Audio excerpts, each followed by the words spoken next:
Hey YouTube, welcome back to the Cutlass Board Games channel.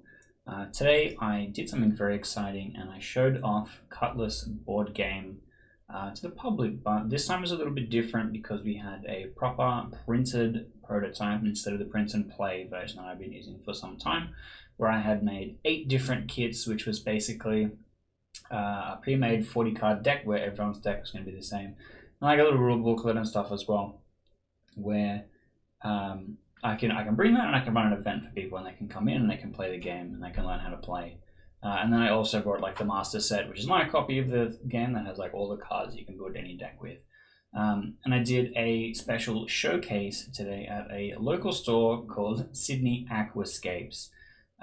It is in fact an aquarium. It is filled with fish like this one, but it also has a lot of board games there. The guy that runs the store there, Martin, is also a game designer. He's made a whole bunch of stuff, and that's how I knew him from networking. And he's got a bunch of his games available in the store as well as a bunch of other stuff as well. And it made sense for him just to have all of the things available that he makes for sale in one place. But it also means that he has a small space available for playing board games and showing off board games. So I came in, I set up, I got a bunch of my kits out and stuff ready, and all the dice and stuff that I need to play. And I got to run the game for a couple of people today, which was pretty exciting because the final printed copy of the game looks really nice, whereas the print and play one, it's really hard to get the color balancing right, and some stuff looks really dark and it's kind of hard to read. But the proper printed one, which I got from the Gamecraft shout out, looks really good. It's a way better first impression. I didn't sleeve any of them up, so you can still see the back of the card. Which is exciting. I can actually grab it. Let me grab one and show it off actually. This is what one of the demo kits looks like. It's this little plastic thing. And it's got a little quick start guide in there as well. But what I thought was kind of cool was we got to see the card back for the first time. Because the print and play, you don't get to see the card back. It's just in a sleeve. And so I was excited to be able to show this off as well. This is something that I've had for a long time and has the company logo on it because it wasn't supposed to always be the company logo. It was supposed to be the card back for the game when I first designed it. And it is now back once again as the card back. Because I thought Cutlass board game was never going to get made. I thought it was going to be too expensive. There's just too much gorgeous art put into this game, and I thought I would have to drop it. And only recently have I come back to a place where I've been able to work on it again. I'm really excited about that. So today it was really exciting to be able to come in and show off the game for a couple people, and kind of get me prepared for what's going to be convention season coming up. And I thought I would record a video that comes and talks a little bit about it and shows off a little bit of the event, because I get to play, I get to show it off to some people, but also hopefully get you excited about the game like I am, because I'm going to be doing a bunch more stuff like this, hopefully having a bunch more video content on the channel where I play the game on camera. We've already done that once. I'll be trying to do a little bit more of that as things go along.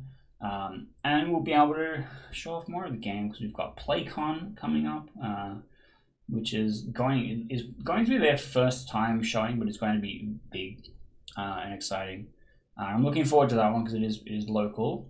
It is a Sydney convention instead of a Melbourne convention. Which I'm excited about. I like that. And I'll be showing off Cutlass there. I've got a spot in the designer alley. And then I'm going to be trying to be doing more stuff at Sydney Aquascapes, be showing off the game and hopefully get people playing it regularly. Because a game like this, the TCG adjacent, lives and dies on the community for being able to play the game. And if you're interested in checking out the game, I've also recently set up a Discord server that's got everything you need. It's got links to all the how to play videos. It's got all the print and play fails, all there available. A tutorial on how to set up Cockatrice, how to play the game online for free. Cockatrice is actually a fantastic tool for this because you can set it up with whatever card images you need. And then you can play this fully online, which I'm really excited about as well. And a whole bunch of other stuff. And I'll be in there available for Q&A and help people be able to play the game and be able to find other people to check that out. So if you're interested in playing the game, get down in the description. I'll have a link to Discord in there.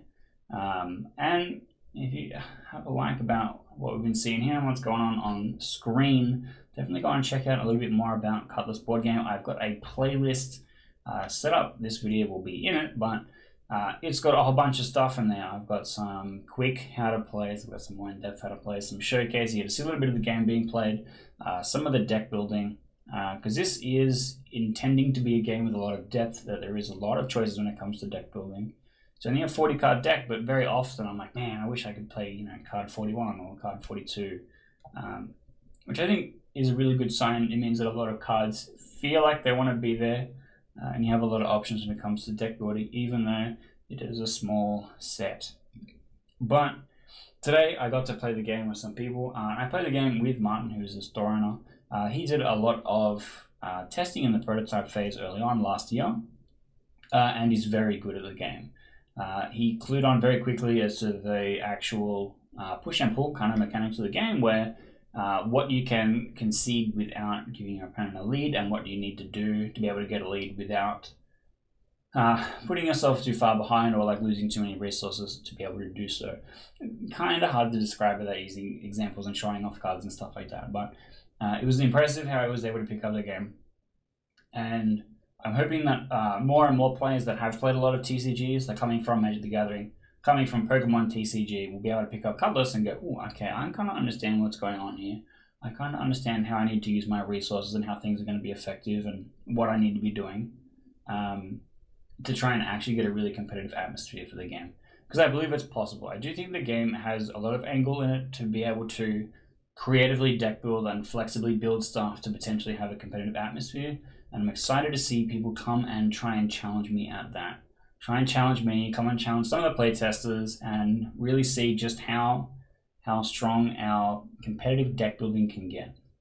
But if any of this interests you, go and check out the description, get on the Discord, subscribe to the channel, because it is the Cutlass Board Game channel. We're going to have Cutlass Board Game content. I know I've been goofing around with a lot of Clock Tower stuff, a lot of other random stuff in the in-between time. That's because it's really not often I can show off actually shit I care about, actually exciting stuff like this, which I've been working on for too long, 7 years, maybe longer, and I can finally come and show it off to everybody. So I'm excited about that, and if you're excited too, stick around, because there'll be hopefully more coming.